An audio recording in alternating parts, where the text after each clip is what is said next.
Tim, peux-tu nous présenter le rôle du chef de projet senior? Que ce soit chef de projet ou chef de projet senior, je vois pas trop la différence, mis à part peut-être la taille des projets.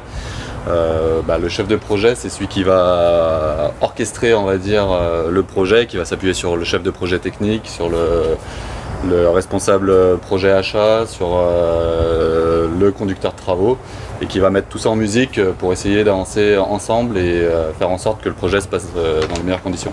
Léo, comment s'est passée ton intégration et quelles ont été les étapes de ton parcours pépinière? Mon parcours pépinière il s'est déroulé en plusieurs étapes.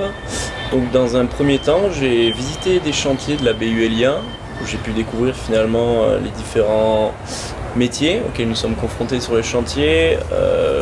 Finalement, je suis allé en bleu travail pour découvrir le chantier. Ensuite, on m'a confié des projets, des petits projets de plus en plus grands. En autonomie pour pouvoir découvrir au fur et à mesure l'évolution d'un petit chantier jusqu'à un gros chantier. Tim, quels sont les savoir-être nécessaires à ton métier? Alors les savoir-être, vaste question. Je dirais qu'il y en a beaucoup. En premier lieu, je pense à l'engagement, la motivation, parce que c'est vrai que le métier de chef de projet, c'est quelque chose qui est très prenant. Donc il faut être mobilisé, engagé et motivé, se motiver soi-même et aussi savoir motiver ses équipes parce que c'est important. Il faut être curieux parce qu'on touche à beaucoup de métiers finalement qu'on ne connaît pas forcément au démarrage, donc c'est s'intéresser à tout et pour pouvoir être le plus à l'aise possible.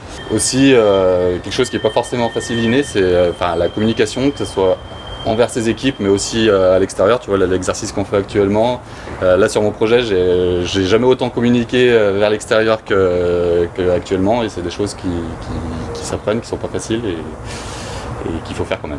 Tim, j'ai une autre question. Comment ça se passe la vie de chef de projet avec 2 enfants, des déplacements réguliers? Ah, très bonne question. C'est compliqué, c'est pas facile tous les jours parce que forcément t'es pas à la maison tous les soirs. C'est une organisation à prendre. Je t'avoue qu'avec le temps en fait t'arrives de mieux en mieux à t'organiser. Alors Léo, est-ce que tu peux me raconter un moment marquant que t'as vécu, que t'as eu sur un de tes projets depuis que t'es chez Mobility? Un moment qui m'a particulièrement marqué, c'est donc en janvier, après 4 mois au sein de la BU Elia, j'ai remporté mon premier chantier de ma carrière professionnelle et il y a eu un petit mot de mon chef d'entreprise qui était très marquant et très agréable pour m'encourager sur ce projet. Et du coup Tim, peux-tu toi aussi me donner un moment marquant au sein de ta carrière sur un projet Alors, un moment marquant particulier, c'est compliqué là, ça fait déjà 13 ans, tu vois, quand je regarde et que j'essaie de réfléchir à ça.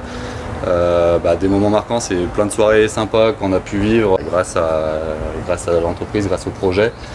C'est aussi les moments que je passe quand tu termines un projet ou que tu termines une phase et que tu vas fêter ça finalement avec tous tes collègues et que tu es heureux, soulagé et c'est plein de bons moments comme ça. En fait, il y en a des millions des moments marquants.